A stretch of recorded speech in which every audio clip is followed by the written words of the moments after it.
Hey guys, it's the Birdman, and today is January the 16th, I believe. Anyways, it's about the middle of January, 2020, and I haven't done a video in a while, so I thought I'd do one. And by I thought I'd do one, I mean I've been thinking about doing one for a few weeks, but tonight I got time, and so here we go. This is the new breeding loft, which you can only see so well because my phone zooms in. And I'm not going high-tech tonight. I don't have enough time for that. But I will show you all around a little bit and show you all what's going on. So, most of the birds in this loft are pumpers. All these open front nest boxes here were built for the pumpers. Originally I built these open front nest boxes, these that I can lock up, and that shelf running along through there, and then this shelf right here. The front of this loft is made of wire. But I've since added that milk crate that they're fighting over, and some boxes, and I will explain that. So I've got 9 pairs of racing homers that I started off wanting to breed, and I built these nest boxes specifically for them because they lock up. I used a door hinge for the door, like a door hinge for your house. This big gauge wire, just something I had laying around. It's not like predators are going to be reaching through there. That's inside the loft. So I went for large wire, and I cut out a hole for this water to stick through.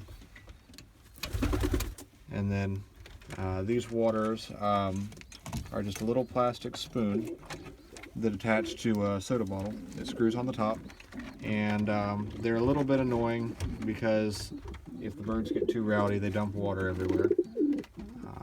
But they work well for my purpose. And then I have 12 open front nest boxes. And the idea was that I would have 12 pairs of pumpers, 9 pairs of homers, and that I would move over 9 pairs of babies from the 9 homers over to 9 pair of the pumpers, which would leave 3 more pair, and then I would move a second round of babies over from 3 pair of homers that I wanted to breed the most, and then all the homers would raise up around. So that would be 12 plus 9, 21 pair, and then in a perfect world where every egg hatches and every baby lives, that's 42 young birds, which would be pretty good number for me. That was kind of my goal. It's not a perfect world, but I was hoping for high 30s to about 40 on my first try. But it didn't happen that way, which is the reason the boxes are in here, and I will explain that as well. So my first problem started here and here and ended up right here. And then I had a second issue. The first issue was that I took these 2 pair of babies, the homers that are in those lockable nest boxes are not even the ones that did this. That would be the pair that's in this box right here, which you can't see, but that's my blue bar cock Ricky and his black hen, which I never named, but Ricky's coming out a little bit. But I've had her almost as long as I've had the channel, and she broke her wing in the old red loft that I used to have, but she's been my best breeder, even though she can't really fly, and she's super old. But they haven't been doing as well this year. And then I had another pair up here that isn't of any importance. I'm not even breeding them anymore. But I had a pair of eggs from both of them. They both laid 2 eggs, and one pair, I don't remember which, of eggs got moved to this tumbler hen. And then one pair got moved down here into this wooden box, which I had already put here. That's for Willie and his mate, which maybe they're in there. They're not. They're here somewhere. Anyways, they always nest on the floor, so I put them in there. I'm trying to figure out where they are now because it's going to bug me. But oh, there they are. You can't see them. There's Willie's hen. Anyways, I gave a pair of eggs to them. That nest box is on the floor because they always nest on the floor, so I just went ahead and stuck it in here because I had it. And they used it immediately. But anyways, so two eggs there, 2 eggs up here. 1 egg from each nest died, but they the eggs were laid only like a day or 2 apart. So I decided to consolidate them into one nest to try and, you know, make more babies faster by going ahead and freeing up another nest that would be able to put babies in sooner, rather than having them both expend energy to raise just 1 baby each. So I did that, and the egg from Ricky and his hen, which are again down there right now, but they were here, it died. So both their eggs wound up dying. And then the other one, which was from up here, it hatched, but she killed it and threw it out of the nest. I don't know why. I don't really think it hatched that early. If it was early, it might have been like a day early, but I would think that they just wouldn't feed it if it was too early. Anyways, whatever the reason, they killed it and threw it out. So I was out those. And those were, I had that pair of babies that's in under these pumpers. They were the first pair for 2020, but those 2 were the next. And then I had eggs from a pair in here, and the hen is still in here, the cock is not. That hen right there, I bred her last year. Anyways, her eggs moved down here to Willie and his mate, and they wound up being infertile, and I got another pair of eggs from her after that, and they were infertile as well. And then I switched the cocks. And then I had another pair over here, which wound up to be 2 cocks. It was the Indigo Check cock I raced last Youngbird season. I bought him at the auction. And then the black pigeon I was racing last year. I thought it was a hen, but apparently it was just a late bloomer, wound up being a cock. So already fail, fail, fail, double fail, and then their eggs, one wound up dying, and I moved the other one here, and they wound up abandoning it a couple days before it hatched. And to make a long story short, it hatched under Spot and a roller he's breeding with for no real reason, and is now under Willie and his hen being fed. And I will show him to y'all quite happily, or her, whatever it is. So then that's kind of a fail, and then their next time they laid, 1 egg, somehow it was not in the nest, fell and broke down here on this shelf. And then the other one just wasn't fertile or died or something. So fail. Which meant all of my success at this point was coming from these 3 nest boxes and this one. So just 4. So that's not very good odds. And I wound up having other eggs get abandoned or dead or whatever, so I decided, okay, I need to try and ramp things up. So anyways, I just put these cardboard boxes in. I saw somebody else use cardboard boxes before, though they were doing it a little bit differently, so I'm kind of experimenting here. The idea is that they'll be good for 1 pair of babies, maybe 2 if I'm lucky, and then I'll throw them out and replace them. And I got them for free, and I don't really need to use a nest spool with them either. That one has a nest spool in it. So does this brown wooden one down here, but they didn't even use the nest spool. So none of the others do. That's a lie. That one does, but I kind of wish I hadn't put it in there. So anyways, so all those will get thrown out, and then these bins were just laying around. They fit perfectly on that shelf, so I put them in there. And you might be like, oh, what if they fall off? Because they're obviously hanging over the edge. But the top is a lot wider, and it is very, very close. I don't even know if I can stick my finger in between the bin and this piece of wood here. So they can't tip off. They can't. They would have to be slid all the way out, which will not happen. The shelf doesn't even touch the back wall back here. I leave a space so it's easy to shove poop off. So that won't happen. And then I also had the milk crate laying around, so I put that there. But it's the nest bowl's staying now, but it wasn't. That's actually the second one. Obviously, it would be very easy to be kicked out. So, and they haven't even used it. But anyways, so I just put all these cardboard boxes in here so that also because some of these pigeons are ready to lay eggs again. Like this one, she's up here. She's got babies up there that aren't quite old enough to fledge yet, but she's staying sitting on that nest, so I'm sure she's about to lay again. And I'm kind of ranting a little bit, which I'm going to try not to do so much this year. So now I just will show you some of the more interesting stuff. This is a pair of babies that I'm kind of excited about. And y'all may recognize this guy. He and the hen he's bred to are one of my best pair of pumpers, except for maybe Willie and his wife, because I can give them eggs anytime. But, and I don't know where, there she is. That Homer hen, her babies didn't do any good racing, but she's really big and fat and broody, so that's great. Anyways, the parents of these babies, of course, is not them. Those are pumpers. And that's the mom right there, that hen. I just kicked a water jug and knocked water all over the floor. And then that's the cock. And one thing I like about the way I did this, the hen is red and the cock is blue. And if y'all remember from a sex-linked breeding I did last year that I used Spot for, actually it might have been 2 years ago, or if you just know what it is, it means I can already tell the sex of these babies, which would be another video to get into, because I'm not going to mess with genetics tonight. But anyways, that red one is a cock and the blue one's a hen, and all of their babies will be that way. So that's kind of neat that I can already tell you that that one's a cock and this one's a hen. And in this case, it worked out 50-50, you know, one cock, one hen. We'll see how it works out next time. But I don't know. I like the cock. I got him from Tim Holt. I've actually got quite a few birds from Tim Holt.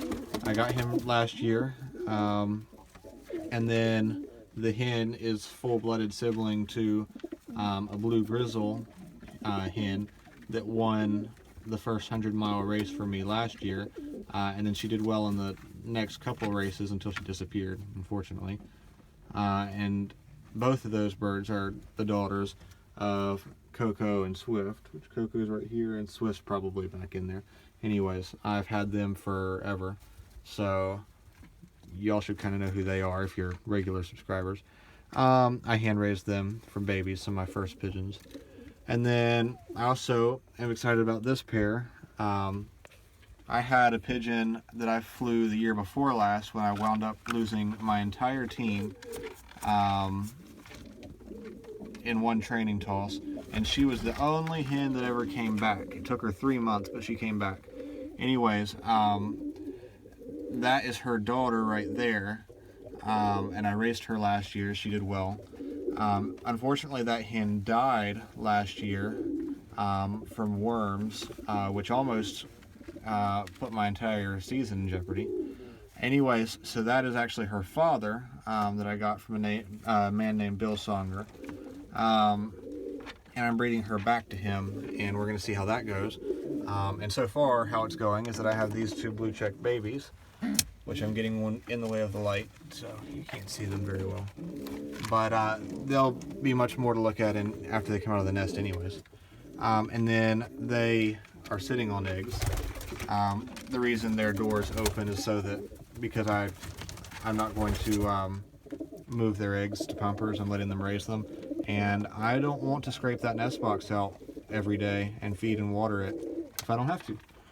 And then Coco and Swift, they also went ahead and laid pretty quickly. And their babies are up here. Really light colored, red check. And then I think the other one's a blue check. I can't remember for sure. I think it is. And then this is kind of an experiment right here. That's a Damascene cock and a blue check, blue bar hen, Homer hen. But they're actually, these babies are from them. They're not from the racing Homers over here.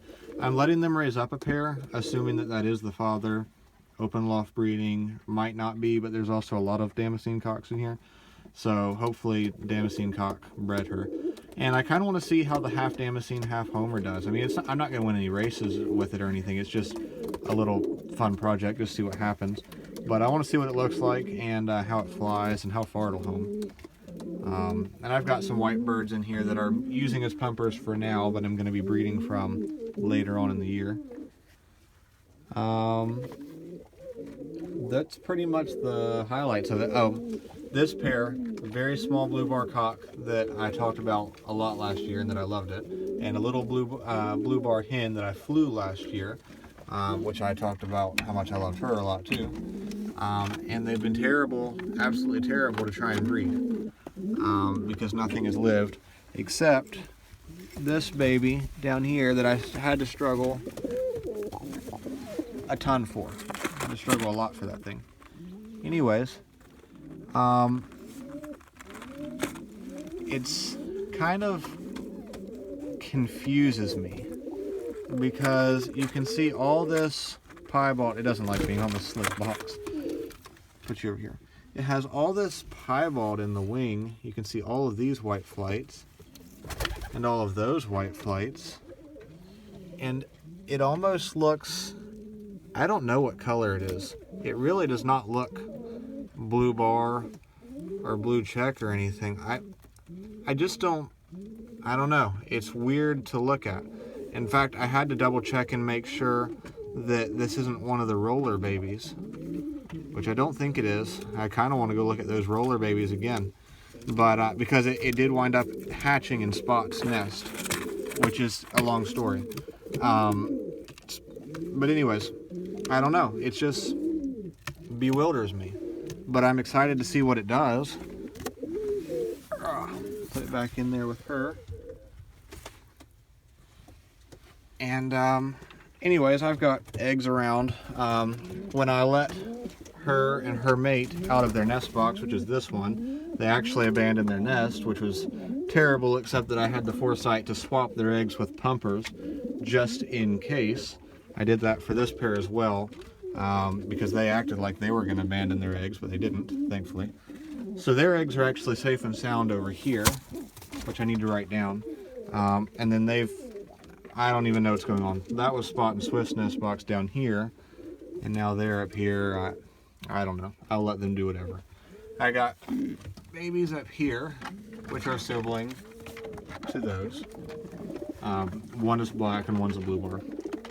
And I'm starting to make the video a little bit long, so I'm going to kind of try and cut out here. There's other things to do and say. Obviously, I'd like to show the outside of this loft, though it isn't super amazing looking. This whole thing is just a bunch of... I thought I heard an egg rolling on wood. I'm not sure why. I'm going to have to check that out. But anyways, this whole loft is just me improvising and then improvising again and then improvising again.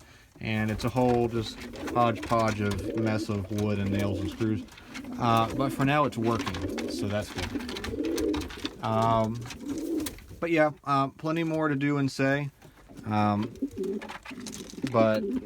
I don't want to make the video too long.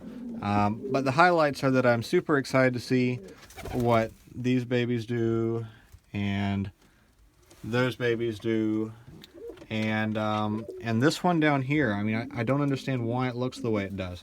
I've still got these guys locked up, and you might say maybe the dad that should be the dad isn't the dad, you know, mailman baby, whatever, but I don't think there's any way that she could be bred through this wire.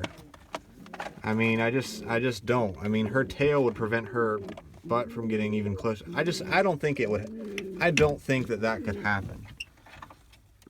Anyways, and she's been locked up, so that should be full-blooded from those two. I don't know. Super confused.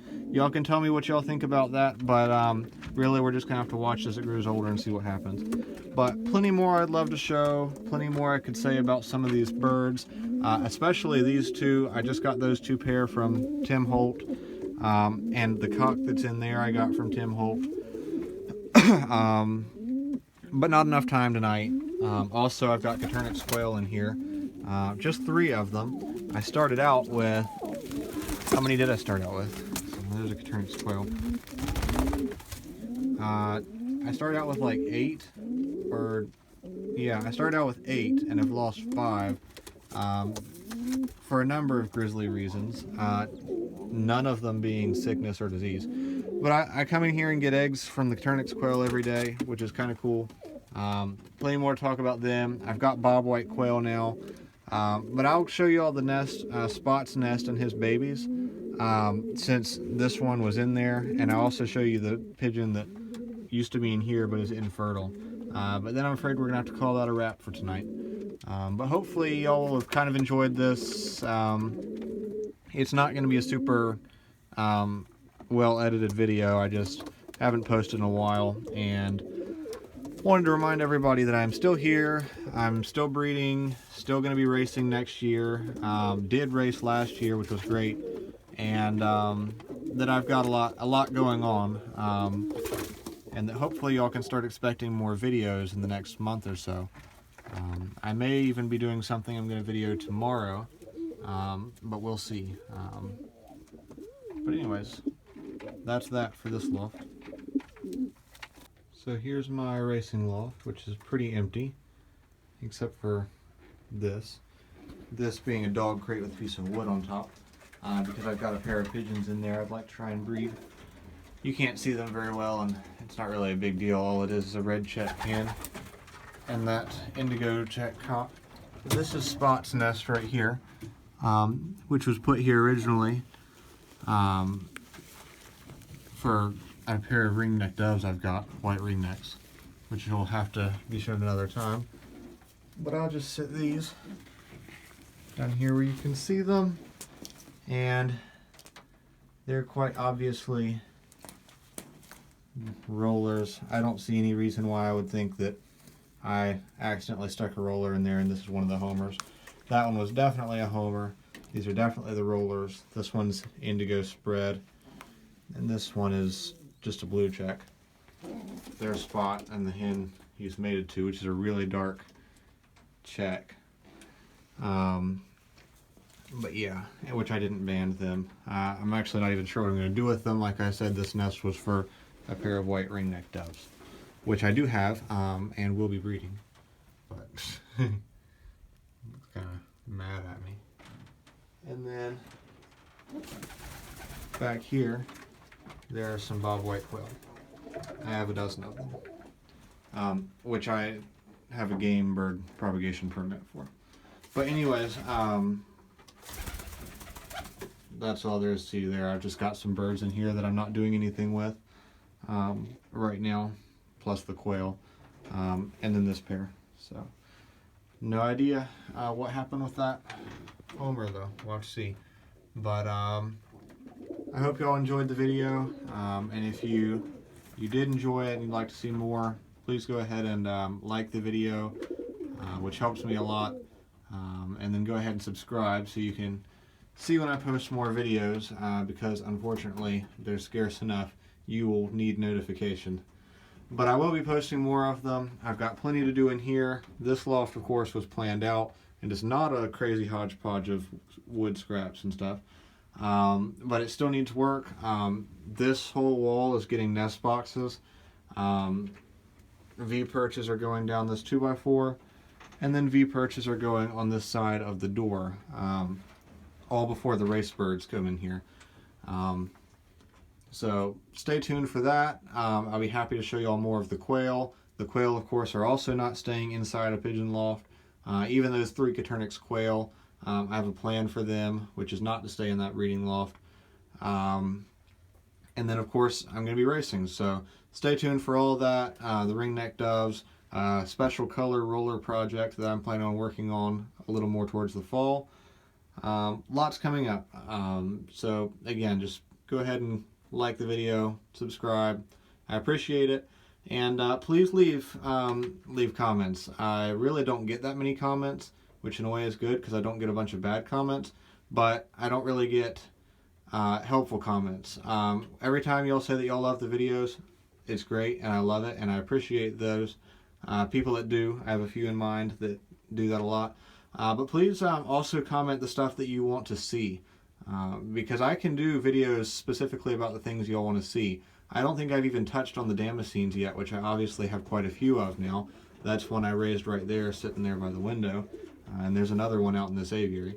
So just leave comments, whatever y'all want to see, whatever y'all want to know. Please give me feedback. And again, thank y'all for watching. I hope you enjoyed this, and I hope y'all have a good night. Almost forgot. I know y'all can't see him very well, but that splash blue check cock is the one who was breeding the hen that kept laying infertile eggs. So I don't know what's up with that. I know it's not her fault because I bred her last year. So there he is. Y'all see him more in other videos.